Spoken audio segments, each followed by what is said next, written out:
উজ্জ্বল বিশ্বাস, I repeat, বিরাট বড় খবর, ত্রাণ দুর্নীতি কাণ্ডে গ্রেফতার হলেন এই রাজ্যের প্রাক্তন কারামন্ত্রী তৃণমূল নেতা উজ্জ্বল বিশ্বাস। বাকিবুর, সুমনদা মনে আছে বাকিবুর রহমান যখন এই চাল, যেহেতু আমার বাড়িও ওখানে, এই চাল রেশন দুর্নীতির ফার্স্ট অভিযোগটা ধুবুলিয়া থানায়, মনে আছে? একদম, ধুবুলিয়া থানা হচ্ছে এই লোকটার আন্ডারে পড়ে। এই লোকটা জেলের খাবার চুরি করেছে, ত্রাণ চুরি করেছে, মানুষ মানে কেমন কোনো জায়গায় বাকি রাখে। তরুণ, তোমার মনে থাকবে যে অদ্ভুত ব্যাপার যে একটা পর্যায়ে অবধি এই রাজ্যের পুলিশ এবং ইভেন কলকাতার পুলিশের একটা থানায় মামলা হয়েছিল, একটা পর্যায়ে অবধি উঠে থেমে গেল। হ্যাঁ, আর দিনের পর দিন এই নিয়ে অনুষ্ঠান করেছি। বাকিবুর ইসলাম, উজ্জ্বল বিশ্বাস, আরো কতগুলো হাসনামাদের দিকের পাবলিক আছে, এরা যে এজেন্সিগুলো চালাতো বেসিক্যালি মানুষের খাবার চুরি করতো। সুমান অন্য চুরি তার রকম মানি, গরিব মানুষের চাল চুরি মানে তার খাবার চুরি, এরা কিচ্ছু ছাড়েনি। আমি দ্রুত একবার আমার সহকর্মী রাজস্বী দত্তগুপ্তর কাছে যাব। আমার এই মুহূর্তে ডিটেলস রাজস্বী কি আছে? ত্রাণ দুর্নীতি কাণ্ডে রাজ্যের প্রাক্তন কারামন্ত্রী উজ্জ্বল বিশ্বাস গ্রেফতার হলো। দেখো সুমন, পুলিশের তরফ থেকে যেটা জানানো হয়েছে যে আজকে দুপুরবেলা 3টে নাগাদ একটা খবর আসে কোতোয়ালি থানায় কৃষ্ণনগরের, যে মন্ত্রী এবং বিধায়ক উজ্জ্বল বিশ্বাস তার গোডাউন থেকে প্রচুর ত্রাণ সামগ্রী সেগুলো একটা ট্রাকে লোড করা হচ্ছে, এবং তখনই মানুষজন গিয়ে সেটা বাধা দেয় এবং তারপরে পুলিশকে খবর দেয়।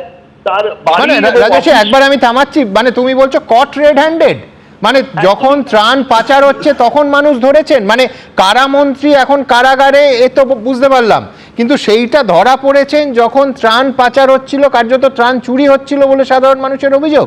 আরেকবার বলো রাজস্বী। হ্যাঁ, যেটা পুলিশের তরফ থেকে জানাচ্ছে ঠিক সেরকমই, যে মানুষজনের তরফ থেকে একটা ইনফরমেশন আসে কোতোয়ালি থানায়, তারপরে পুলিশ যায়, কিন্তু ততক্ষণে সেই গাড়িটা আটকানো ছিল এবং মানুষজন বিক্ষোভ দেখাচ্ছিল। প্রচুর পরিমাণ সরকারি ত্রাণ সামগ্রী, ত্রিপল, কাপড় এবং অন্যান্য জিনিস যেগুলো সাধারণ মানুষের মধ্যে ডিস্ট্রিবিউট করার কথা, সেইগুলোই কিন্তু ওই ট্রাকে তুলে মন্ত্রীর রেসিডেন্স, মানে অর্থাৎ বাসভবন এবং তার সংলগ্ন অফিস, এবং সেখানেই এই সমস্ত কিছু মজুত করা ছিল, যেখান থেকে এগুলো ট্রাকে তুলে অন্যত্র নিয়ে যাওয়া হচ্ছিল বলে অভিযোগ।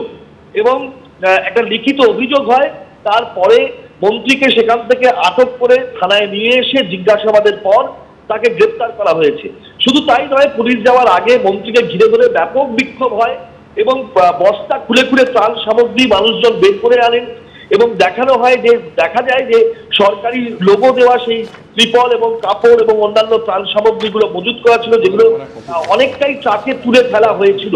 পুলিশ জানিয়েছে সেই ট্রাক এবং ত্রাণ সামগ্রী যেগুলো অন্যত্র নিয়ে যাওয়া হচ্ছিল, ট্রাকে করে নিয়ে যাওয়ার চেষ্টা হচ্ছিল, সেগুলো সমস্তই তারা আটক করেছেন এবং মন্ত্রীকে জিজ্ঞাসাবাদের পরে গ্রেপ্তার করা হয়েছে তাকে, এবং আগামীকাল তাকে কৃষ্ণনগর জেলা আদালতে হাজির করা হবে। ধন্যবাদ রাজস্বী। দেখুন, আবার বলছি, কারামন্ত্রী এখন কারাগারে, প্রাক্তন কারামন্ত্রী এখন কারাগারে, কিন্তু কথা হচ্ছে, ভাবতে পারেন যে ত্রাণ দুর্যোগে নিঃসহায়, একেবারে নিঃস্ব অসহায় মানুষ, তারা যে ত্রাণের অপেক্ষায় বসে থাকেন দিনের পর দিন। শুধু এই মন্ত্রী নয়, গত 3 দিন ধরে দেখছি সমস্ত নেতাদের, তৃণমূল কংগ্রেসের এক একটা অফিসে, এক একটা কার্যালয়ে সাধারণ মানুষ ঢুকছেন এবং পাঁজা পাঁজা ত্রাণ, যেগুলো সম্পূর্ণ বেআইনিভাবে মজুত করে রাখা হয়েছিল, দেখা যাচ্ছে কলকাতা শহরে এবং প্রায় প্রত্যেকটা জেলায়। ভাবতে পারেন, আবার বলছি, প্রাক্তন কারামন্ত্রী এখন কারাগারে। আপনারা জানেন আমাদের Facebook, YouTube, x, Insta, thread সমস্ত জায়গায় কিছু মন্তব্য আমরা নিই, কত শতাংশ মানুষ কি বলছেন। মমতা বন্দ্যোপাধ্যায় বাড়ি লাগোয়া পার্টি অফিসে রেড চালালো সিআইডি, রাজনৈতিক প্রতিহিংসা নাকি তদন্তের স্বার্থে তল্লাশি? 28% মানুষ মনে করছেন রাজনৈতিক প্রতিহিংসা, তদন্তের স্বার্থে তল্লাশি মনে করছেন 70% মানুষ, 2% মানুষ বলতে চান সরাসরি অভিষেক বন্দ্যোপাধ্যায়ের ক্যামাক স্ট্রিটের অফিসে তল্লাশি সিআইডির, বিপদ ঘনাচ্ছে অভিষেকের, বিপদ ঘনাচ্ছে এমনটা মনে করছেন 81% মানুষ, বিপদ ঘনাচ্ছে না মনে করছেন 17% মানুষ, বলতে চাননি 2%। সই জালিয়াতি কাণ্ডে তৃতীয়বার সিআইডির হাজিরা এড়ালেন অভিষেক, হেফাজত নিয়ে তদন্ত করা উচিত অধীর চৌধুরী দাবি করছেন। শেষ পর্যন্ত সিআইডি কি কড়া পদক্ষেপ নিতে পারে মনে করছেন 76% মানুষ, নেবে না মনে করছেন 22% মানুষ, 2% মানুষ বলতে চাননি। একদা অচ্যুত কংগ্রেস, আর বিপদে পড়ে এখন সোনিয়া গান্ধীর দুয়ারে মমতা বন্দ্যোপাধ্যায়। আশ্রয় দেবেন সোনিয়া রাহুল? আশ্রয় দেবেন মনে করছেন 30% মানুষ, 68% মানুষ মনে করছেন আশ্রয় দেবেন না, বলতে চাননি 2%। তোলাবাজির অভিযোগে গ্রেফতার তৃণমূল নেতা সব্যসাচী দত্ত। বারবার উঠছে সিন্ডিকেটে মদত দেওয়ার অভিযোগ। জেনে শুনে প্রশ্রয় দিয়েছিল তৃণমূলের শীর্ষ নেতৃত্ব। 90% মানুষ মনে করছেন জেনে শুনে তৃণমূলের শীর্ষ নেতৃত্ব আশ্রয় দিয়েছিল, প্রশ্রয় দিয়েছিল। 9% মানুষ মানতে চাননি, 1% মানুষ বলতে চাননি। সরাসরি মন্তব্যে শেখ শামীম লিখছেন, রাজনৈতিক ক্ষমতা চলে গেলে কতটা বেকায়দায় পড়তে হয় সেটা ভাইপো সহ মমতা বন্দ্যোপাধ্যায়ের পার্টি অফিসে সিআইডি তল্লাশির ছবিতেই স্পষ্ট করছে। অতীশচন্দ্র বাওয়াল লিখছেন, সই জাল কাণ্ডে অভিষেকের হাজিরা দিতে এত গড়িমসি কেন? কৌশিক সরকার লিখছেন, মমতা বন্দ্যোপাধ্যায় বেকায়দায় পড়ে এখন ইন্ডি জোটের হাত ধরে ভেসে থাকতে চাইছেন। নীলাভ চট্টোপাধ্যায় লিখছেন, দলের বিধায়করাই বলছেন সই তাদের নয়, এমন দুর্নীতি আগে দেখিনি। মিলন মণ্ডল লিখছেন, যারা জিতেছেন তারা বিদ্রোহ করছেন, অনেকে শটান হাজতে যাচ্ছেন, তৃণমূল দলটার ভবিষ্যৎ পুরো লোডশেডিং।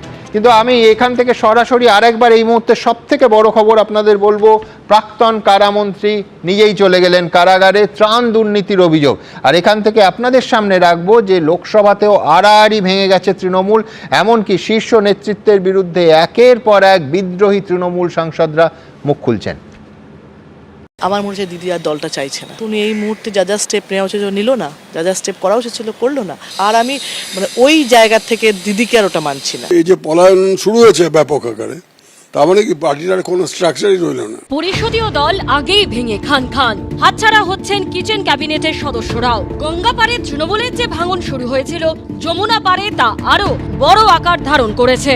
যেখানে হাত দিচ্ছেন সেখানে দুর্নীতি পাচ্ছেন। যেটুকু জানা হতো সেটুকু জানানো হতো, তাতে কোনো স্টেপ নেওয়া হতো না কখনো, জানিয়েও কাজ হতো না। এবং সবসময় বলা তো ভুল বোঝাচ্ছে তোমাদের। আমার মতো একজন এমপি সেও পালিয়ে গেল। তো এরকম এই যে পলায়ন শুরু হয়েছে ব্যাপক আকারে, তার মানে কি পার্টির আর কোনো স্ট্রাকচারই রইল না। কে বলেছিল ডিজে ফিজে বাজাবে, তাদেরকে কোনো সার্ভিসে দেখা যাচ্ছে না। রাজ্য রাজনীতিতে কার্যত অস্তিত্ব হারিয়েছেন মমতা বন্দ্যোপাধ্যায়ের কাছে এখন খড়কুটো ইন্ডি জোট। কিন্তু তা দিয়ে কি রক্ষে হবে? নেত্রী হিসেবে এতগুলো মানুষকে জলে ফেলে দেওয়া, দিদি তো জলে ফেলে দিয়েছে। বা যদি ভাবেন যে আপনি বলুন দিদিকে সবাই ফেলে দিয়ে চলে গেল, কারণ দিদিও তো এতগুলো লোককে ডুবিয়ে দিল। এই যে এতগুলো লোক অ্যারেস্ট হচ্ছে, এতগুলো লোক কাকে সেভ করতে পারছে, কাকে বাঁচাতে পারছে? তো দিদির জন্য তো লড়েছে এতগুলো লোক, সেটা তো দায় দিদিরও হবে। ব্যক্তিগতভাবে তো পলিটিক্স হয় না, আর একটা পলিটিক্যাল পার্টি একা হয় না। একটা পলিটিক্যাল পার্টির মধ্যে একটা গ্রুপ থাকে, একটা কমিটি থাকে, আলোচনা করে করতে হয়। ঠিক আছে, আমি যা খুশি করবো তা তো হয় না। ঠিক আছে, একটা মোটো দরকার।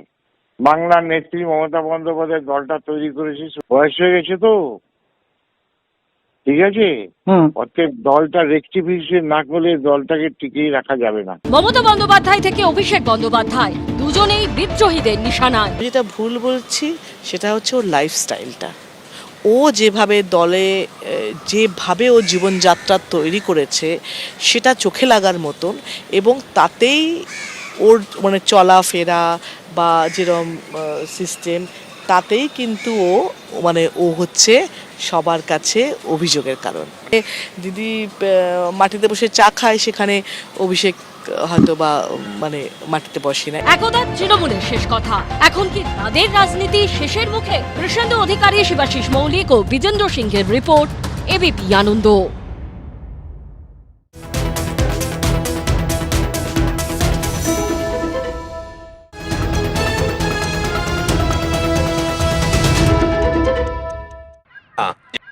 जाने दे, थोड़ा राइट जाने दे अभी काटू क्या? अभी काटू? हाँ नहीं रुक जाओ, आज तो पूरा आट के रहूंगा रे।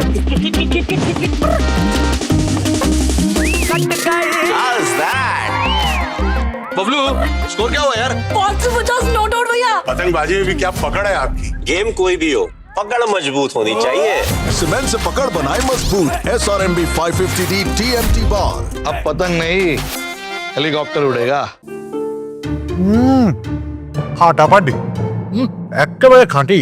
এটা বসুমতির মিনিকেট চাল, ভাতের সঠিক চাল। ये मजबूर हैं पर आप नहीं। बीटेक्स मलहम, दांत खाज खुजली से छुटकारा। अब वही बीटेक्स मलहम ट्यूब में भी उपलब्ध। Dreaming of a shining career in IT and data science, finance, healthcare? Join us. Dinobandhu Andrews Institute of Technology and Management, Kolkata. Established in 2002. Be better educated. ফাটাফাটি একেবারে খাঁটি এটা বসুমতির মিনিকেট চাল। ভাতের সঠিক চাল। ये मजबूर हैं पर आप नहीं। बीटेक्स मलहम, दांत खाज खुजली से छुटकारा। अब वही बीटेक्स मलहम ट्यूब में भी उपलब्ध। এনএবিএইচ স্বীকৃত বিপি পোদ্দার ক্যান্সার হসপিটাল, পূর্ব ভারতের প্রথম AI assisted total cancer care, chemotherapy, oncosurgery, radiation, PET CT, brachytherapy সহ সমস্ত আধুনিক চিকিৎসা। যোগাযোগ করুন 6292235652। BP Poddar cancer hospital, new Alipur, Kolkata. উচ্চ মাধ্যমিকের পর গ্র্যাজুয়েট ও পরে পোস্ট গ্র্যাজুয়েট কোর্সে আইটি ও ডেটা সায়েন্স, ফাইন্যান্স ও হেলথ কেয়ার সেক্টরে নিজের ভবিষ্যৎ গড়ে তোলো। ডিএআইটিএম কলকাতা, স্থাপিত 2002। সাধ্যের মধ্যে স্বপ্ন পূরণ। জামাই সোনা, উৎসবের হই হুল্লোড়ে গন্ডগোল তো ভরে ভরে। গন্ডগোল গন্ডগোল। আপনারা মাসিমা, চিকেনটা চমৎকার কিন্তু পরোটা একদম বেকার। এর সমাধান? যখন বাড়িতে আনছেন ফরচুন কাচ্চিঘানি খাঁটি সর্ষের তেল, তখন সঙ্গে আনুন শুধু ফরচুন রিফাইন্ড সয়াবিন তেল। ভোজন বাহিনীর কথা মান, ইন্ডিয়ার নাম্বার 1 জোরিয়ান।